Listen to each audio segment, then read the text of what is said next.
ఇప్పుడు ఈ గిలియన్ బారే సిండ్రోమ్ అనేది ఇప్పుడు డయేరియాతో అసోసియేట్ అయ్యే వస్తుందా? ఆ డయేరియల్ ఎపిసోడ్స్ అయిపోయిన తర్వాత అవుతున్నప్పుడు ఈ ఆటో ఇమ్యూన్ రెస్పాన్స్ స్టార్ట్ అవుతుంది. అందరికీ గిలియన్ బారీ లూజ్ మోషన్స్ వచ్చాకే రావాలని లేదు.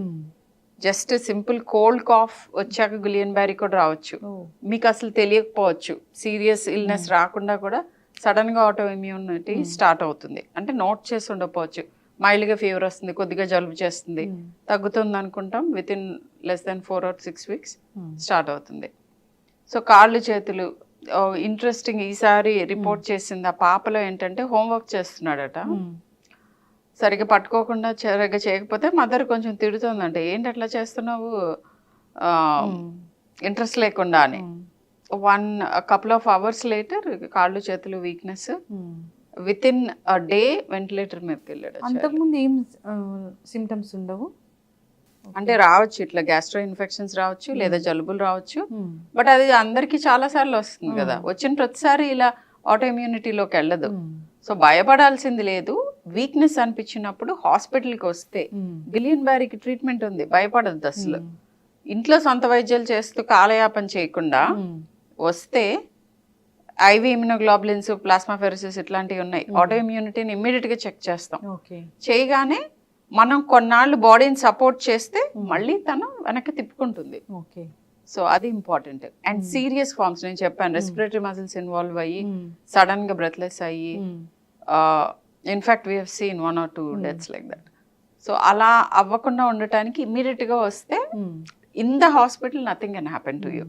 ఇప్పుడు పూణేలో అయినట్లు ఈ తెలుగు స్టేట్స్ లో కూడా అయ్యే అవకాశం ఉంటుందా? అయ్యింది ఆల్రెడీ, మేము చూసాం గిలియన్ బారీ కేసెస్ చూసాం. ఓకే, అయితే చనిపోవటం అలాంటివి ఇంకా ఏం అవ్వలేదు. ఎందుకంటే మనకి అంటే maybe in Hyderabad at least. So right time come to the hospital అంతే. ఇప్పుడు ఇన్ని ఇయర్స్ ఆఫ్ ఎక్స్పీరియన్స్ లో ఇలాంటి కేసెస్ అంటే ఎంత రెగ్యులర్ గా చూస్తారు మ్యామ్? గిలియన్ బారీ చూస్తాం, ఎవ్రీ ఇయర్ చూస్తాము. అండ్ ఆల్మోస్ట్ అన్ని ట్రీటబుల్ గానే ఉంటాయి. నేను చెప్పాను కదా, ఒక్క చైల్డ్ మాత్రం హీవింగ్ అంటే బ్రీదింగ్ డిఫికల్టీతో తీసుకొచ్చారు. అంటే ఆల్రెడీ అసెండ్ అయిపోయింది.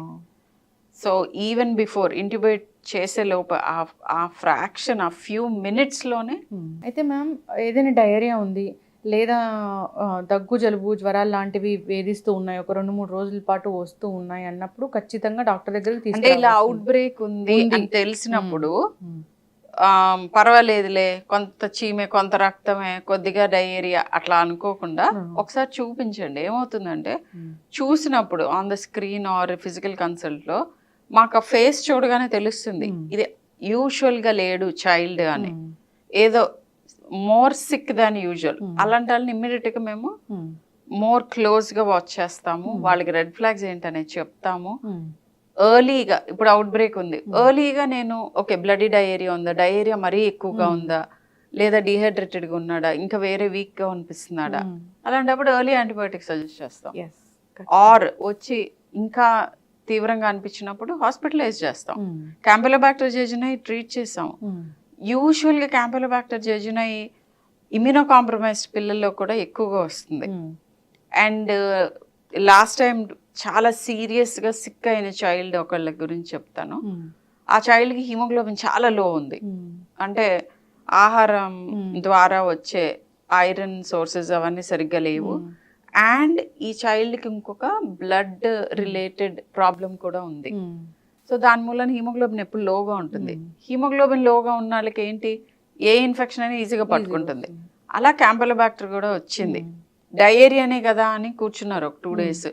3rd day వచ్చేటప్పటికి అసలు ద చైల్డ్కి బ్లడ్ మన బాడీలో యాసిడ్స్ కూడా బిల్డప్ అయిపోయి తీవ్రంగా ఉంది. So but right now he's fine. That was like maybe 3 months ago.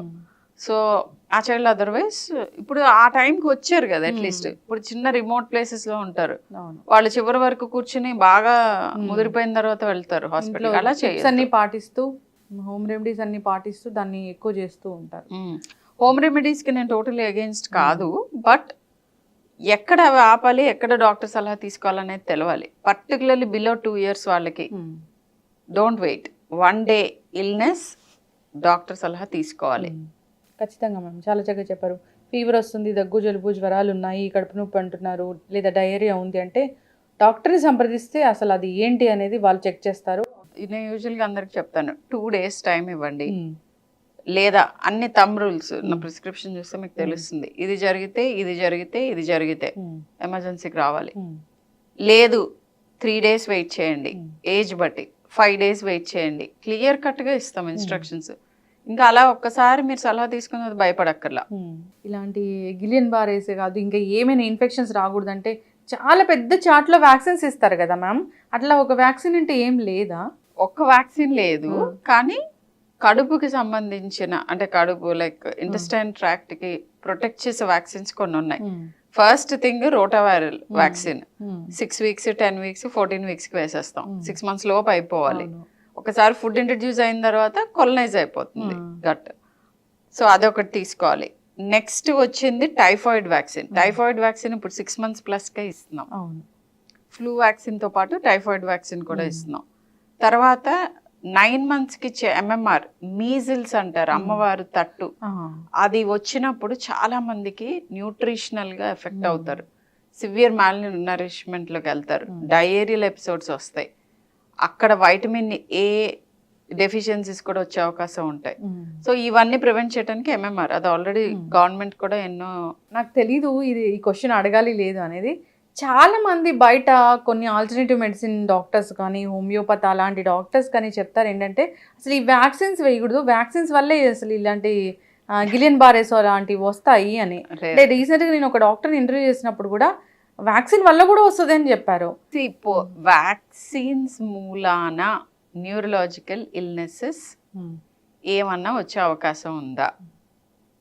Simple answer అంటే ఎస్. కానీ ఎంతమందిని ప్రొటెక్ట్ చేస్తూ ఎక్కడ చిన్న రిస్క్ ఉంది అనేది చూడాలి. నీకు ఒక 1,000,000 మందిని ప్రొటెక్ట్ చేస్తుంది, 1,000,000 మందిలో ఒకళ్ళకి వచ్చే అవకాశం ఉంది అని అంటే వేయించుకోవాలా వేయించుకోక్కర్లేదా? సింపుల్.